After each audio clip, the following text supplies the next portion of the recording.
Hello and welcome. This is going to be a general reading for the draconian starseeds for January 2023.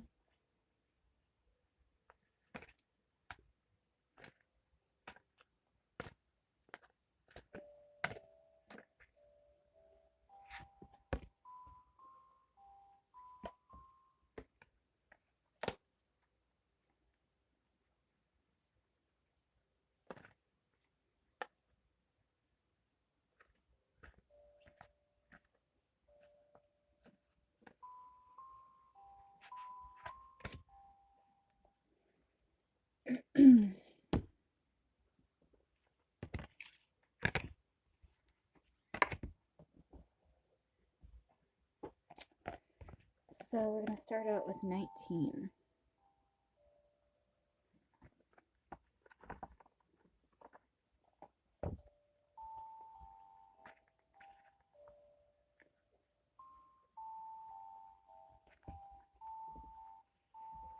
Non-commitment.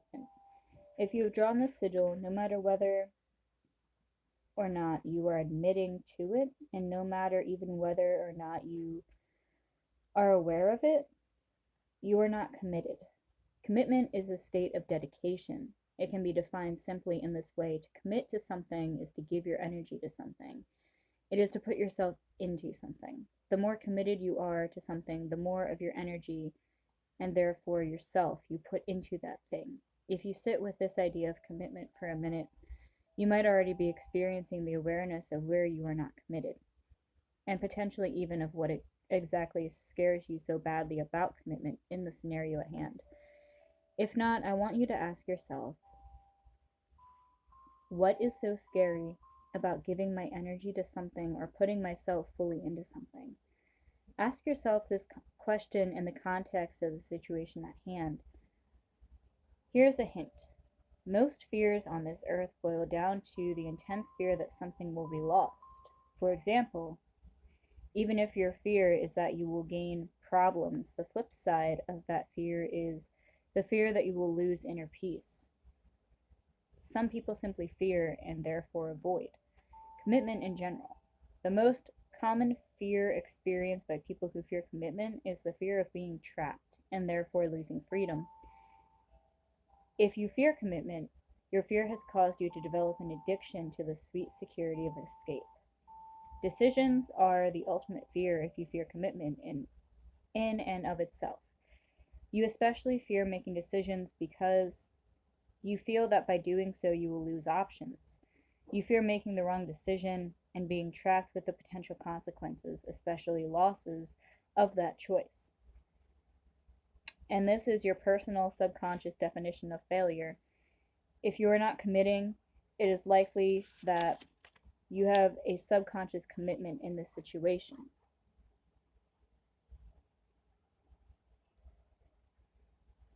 When it doesn't seem like we are committed, it simply means we are committed to something else. For example, a person may not seem committed to working on something because they may actually be committed to relaxing or committed to escape.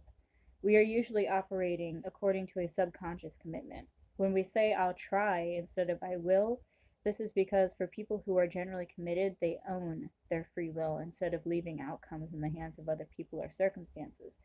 We are always committing to something, whether we are aware of what we are committed to or not, is another thing. We often don't want to admit to our real commitment because it makes us feel like we are a bad person.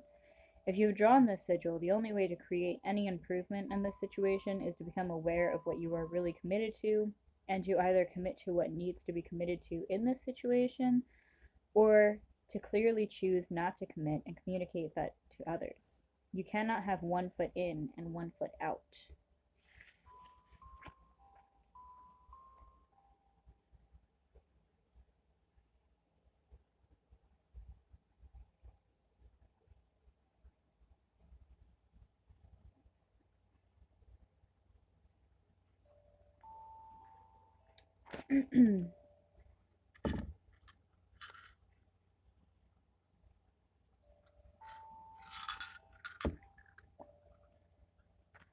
The next one is 41. Chicanery.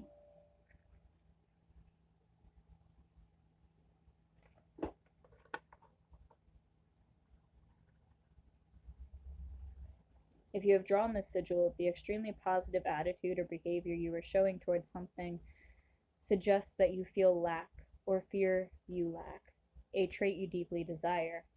Whether you fear you lack something instead of becoming aware that you feel that lack within yourself, and instead of overcompensating in other areas, you overdo it in that area of deficiency. For example, you may be socially anxious, but you overcompensate by acting overly socially confident. Sorry, I can't speak. Or if a person fears that deep down they are prejudiced and therefore lack perceived goodness of character, they will often go to extreme lengths to prove their generosity and positive attitude. They will act unprejudiced and demand equality from those who are openly prejudiced relative to a stigmatized group of people. This is even truer when their sense of themselves as unprejudiced is threatened in some way. Overly positive or rigid attitudes can so often suggest underlying negativity we are trying to deny, reject, suppress, avoid, and disown. If you have drawn this sigil in this situation, you are terrified about something you fear that you lack. As a result, you are overcompensating to try to cover over the truth that you either fear that you lack that thing or actually do lack that thing. Are you fooling anyone? Are you fooling yourself? What are you afraid that you lack? What would be so bad about lacking that thing for you personally? Now is the time to face that lack, which you are trying to use chicanery to try to prove doesn't exist.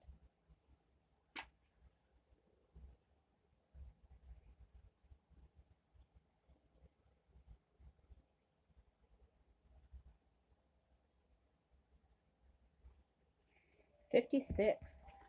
The comfort zone.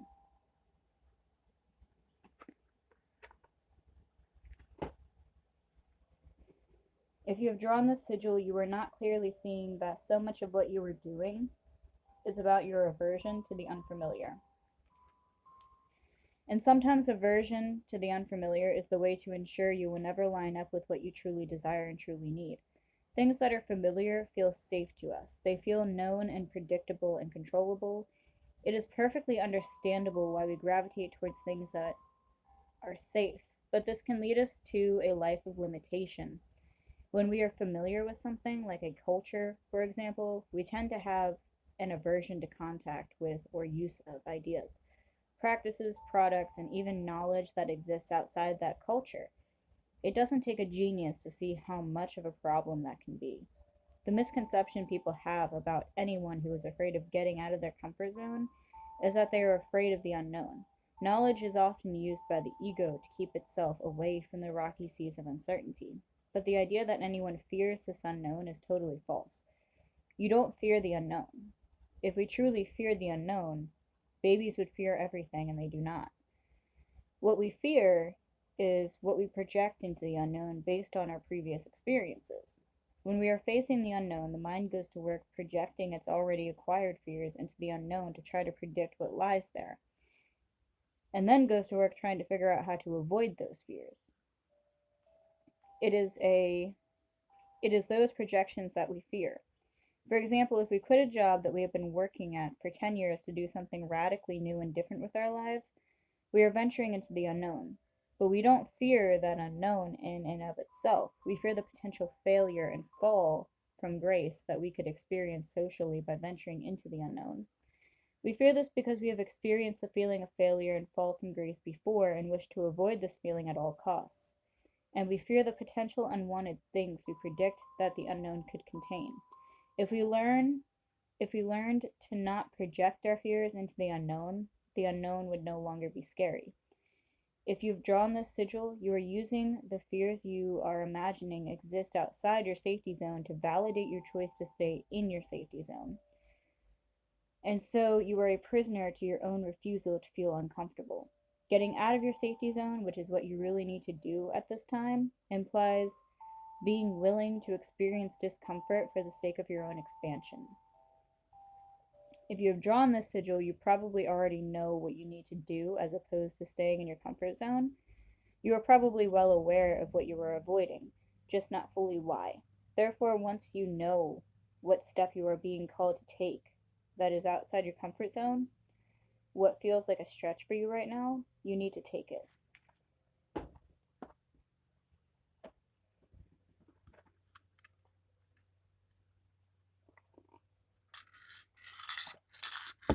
Wowie. It's going to be an interesting January. Interesting year in general.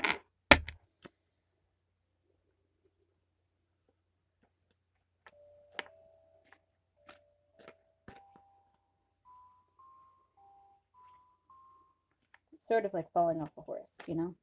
It's terrifying. It's a long way down, a lot longer than you think. But if you don't get back on, you'll just carry that fear for the rest of your life, you know? Same thing with a motorcycle.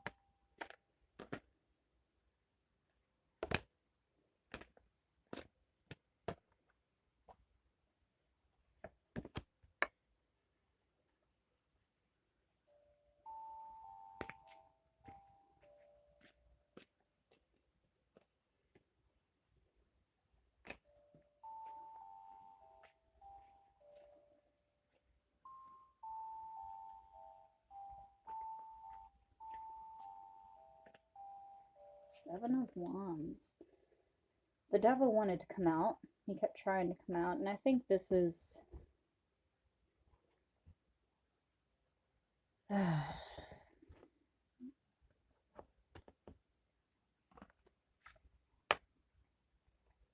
this is the Two of Swords that came out, along with the Seven of Cups and the Seven of Wands.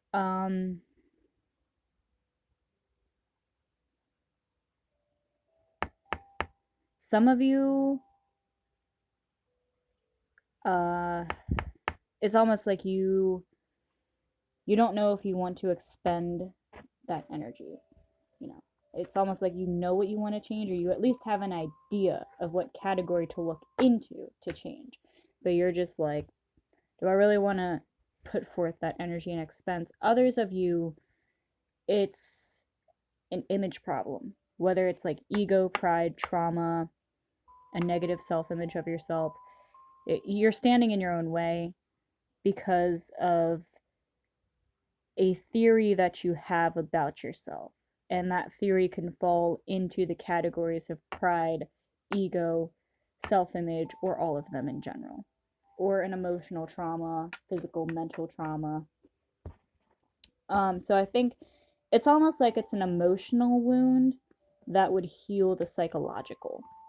So you have to heal both at once, sort of, because they're connected, they're tied together. And it's not that you don't have the energy to expend. Like, it's clearly there, but you haven't used that amount of energy and determination towards a project in your life for a very long time, or you're convincing yourself through a twisted, manipulated image that you haven't when you in fact have. Therefore, because it's already being directed at something, you're not going to direct it towards something else. But if you did,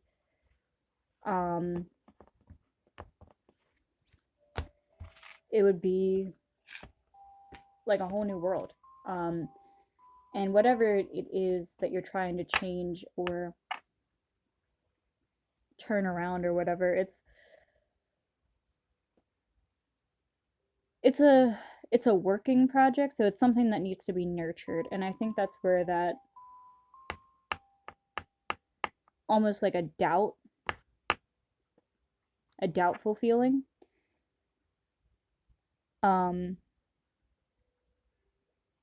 sort of like, you know, if I pick up these reins, will I actually hang on to them, or will I drop them and get bored or something? Kind of. That's kind of what I'm getting.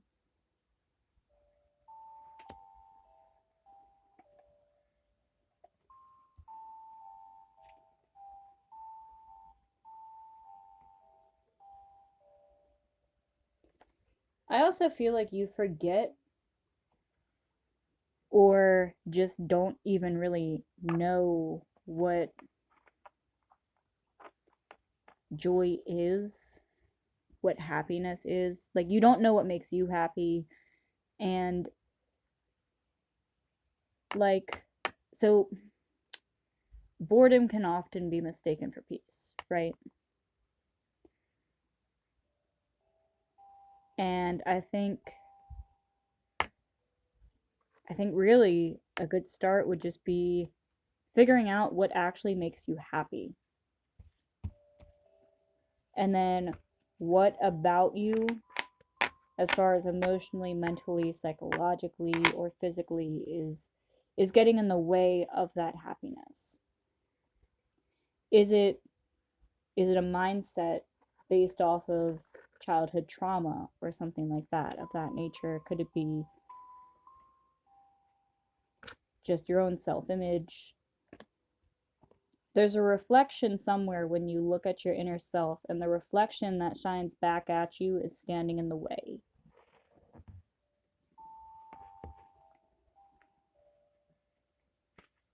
And it could even be maybe someone else thinks something of you, you know?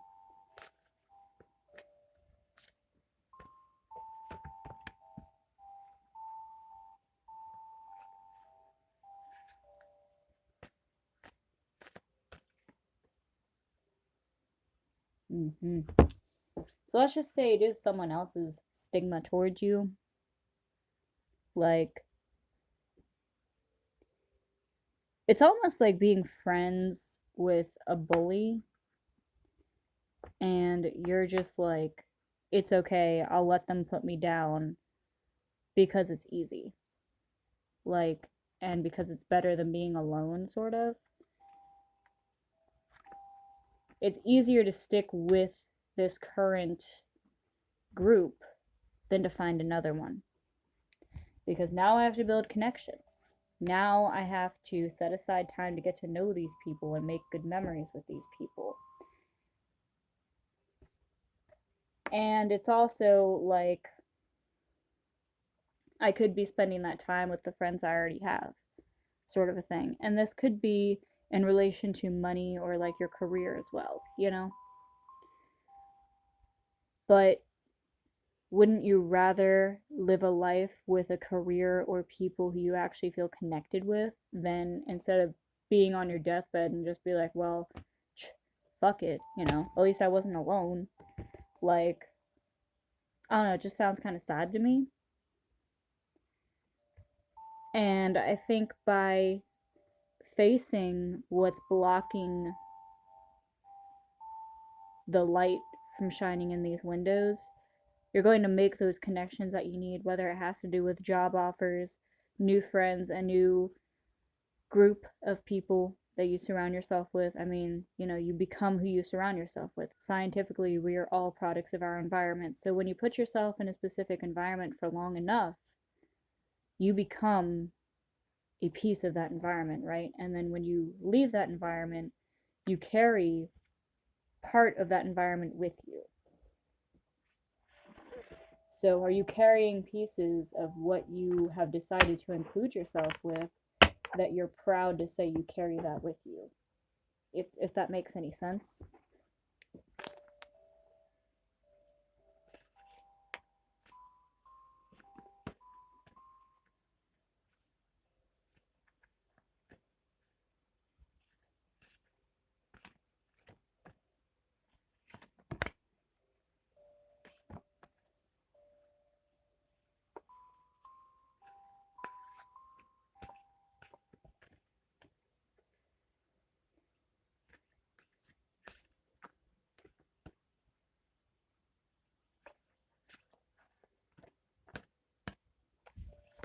Crown, third eye, and heart. See, so this is something mentally and emotionally. And also, as far as that, you also need to change your perception of things. So, how you see things is going to view how you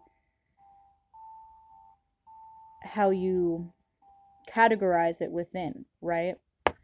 So, something happened and it made you upset emotionally, but like maybe you didn't take it how the other group or how your job or whatever the scenario is was trying to make it seem. So it was like a miscommunication based off of your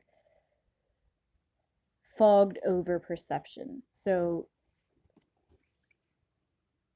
you definitely need, I guess I'll just call it a computer update. You need an update on the third eye. And by healing the emotional and the mental, you're going to help unclog the heart and crown chakra. Or you could try to unclog this first, which would probably help uncover what that emotional and mental wound is and just heal it all at once. This could also have to do with your perception of your capability to change, maybe.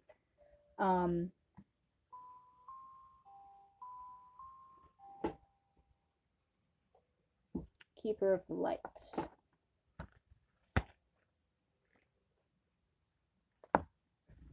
The Keeper of the Light is illuminating your pathway. The winged one within this mandala reminds you to keep your heart open and your wings spread wide. Open your world within to reveal your outer world. You have allowed yourself to become disconnected from your spirit, from the light that gives you life. This mandala encourages you to reconnect with all things of nature to rediscover yourself. Your spirit is not hard to find, it has been with you all along.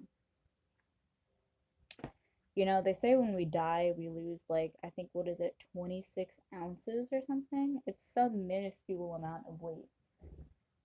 And maybe that is our soul leaving, maybe it's not. But it kind of proves that whole thing of we're spiritual beings having a physical experience. And I think this year is just going to be filled with a lot of soul contracts that have been pushed to the side based off of your perception of the material is all that matters.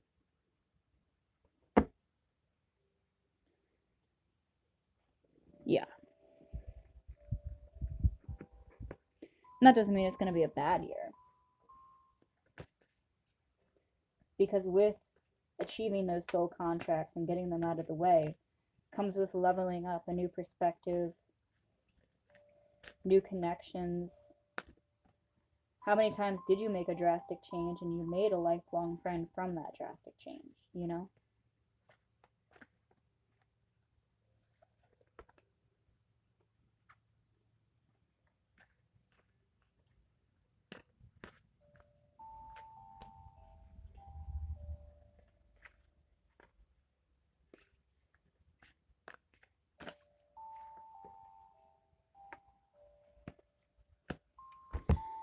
You have the magic guardian. So by connecting with your emotional and mental, you're going to unlock the magic within. Water guardian also came out. So the earth is 70% water. We're 70% water. You can't build dams and expect there to still be a steady flow.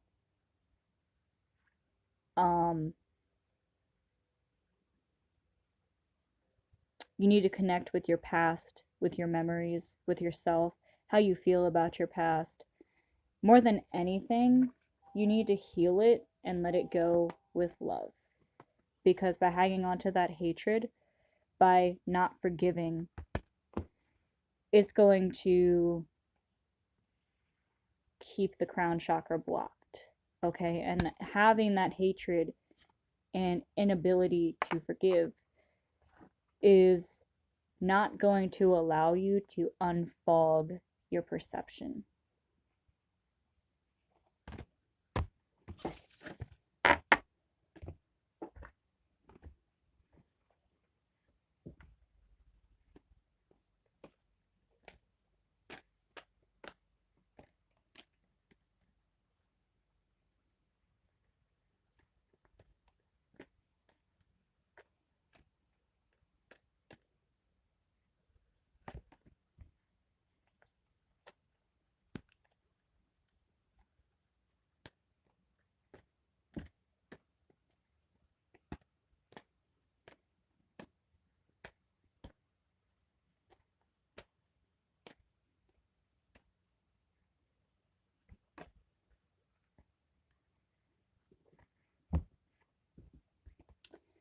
Stillness is the key to success, so you don't drink from still water, right? Because that's where all the gunkies are. Well, to find all those gunkies, you're gonna have to fish in that icky water. So stillness is the key to breaking open those dams, unblocking those blockages. Sleep is a spiritual practice, so falling into that REM sleep, that's what's going to help you connect with your inner self, connect with your spirit guides, and find those muddy waters. Hopefully that helped, and I hope you have a wonderful January.